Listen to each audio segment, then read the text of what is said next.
কোটালের জেরে জলোচ্ছ্বাসে সাগরের নদী বাঁধে ধস আতঙ্কে গ্রামবাসীরা। আমাবস্যার কোটাল আর পূবালি ঝড়ের হাওয়ায় সাগরের নদী বাঁধে ধস, আর এই নদী বাঁধে ধসের কারণে আতঙ্কের মধ্যে দিয়ে দিন কাটাচ্ছে গ্রামবাসীরা। স্থানীয় সূত্রে জানা যায়, মঙ্গলবার গভীর রাতে গঙ্গাসাগর দ্বীপের মুড়িগঙ্গা 2 নম্বর ব্লকের গ্রাম পঞ্চায়েতের অন্তর্গত চক ফুলডুবি গ্রামে হুগলি নদীর তীরে প্রায় 900 মিটার নদী বাঁধের মধ্যে 400 মিটার নদী বাঁধ হঠাৎ করেই ধস নামে। নদী বাঁধে ধসের কারণেই আতঙ্কের মধ্যে দিয়ে দিন কাটাচ্ছে গ্রামবাসীরা। নদী বাঁধের ধসের খবর পেয়ে ঘটনাস্থলে পৌঁছায় সাগর পঞ্চায়েত সমিতির কর্মাধ্যক্ষ আব্দুল সমীর শাহ এবং মুড়িগঙ্গা 2 নম্বর গ্রাম পঞ্চায়েতের প্রধান গোবিন্দ মণ্ডল। স্থানীয় গ্রামবাসীরা জানান, দীর্ঘদিন ধরে বেহাল অবস্থায় পড়ে রয়েছে এই নদী।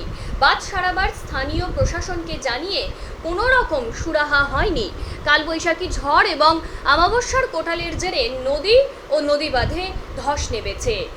যদি না এই নদীবাঁধ আগামী বর্ষের আগে মেরামত করা হয়, তাহলে আরো বড় বিপর্যয় ঘটতে পারে বলে গ্রামবাসীরা কিন্তু আশঙ্কা করছেন।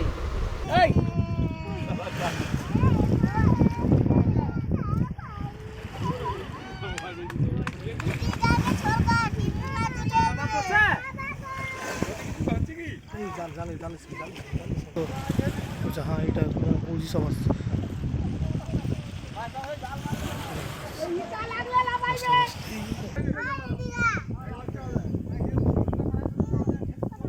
সাগর দ্বীপে বাস চিন্তা 12 মাস।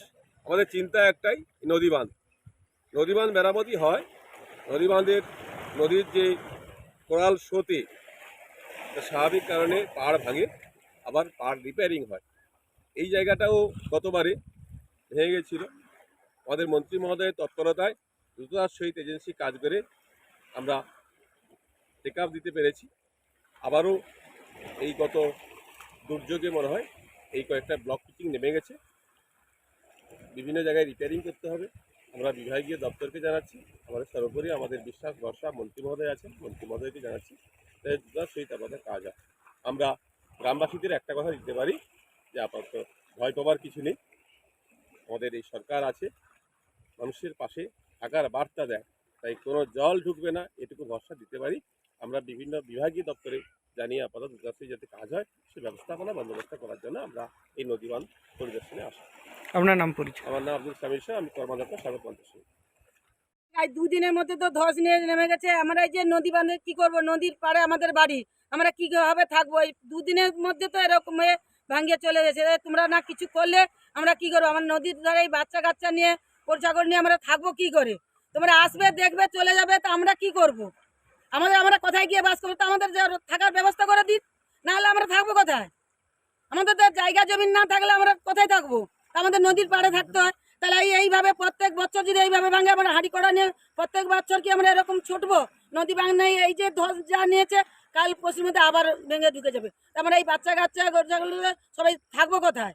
এই বান্ধা এই বন্দোবস্ত না করলে কিন্তু থাকা যাবে না। কিন্তু আবার সামনে কোটাল এ করছে, এই তো কালের জল আজের জল মানে একবার নেই, সে ধুড়ির স্বাদ হয়ে চলেছি তক্কাবাড়ি। তা আমরা কি করবো?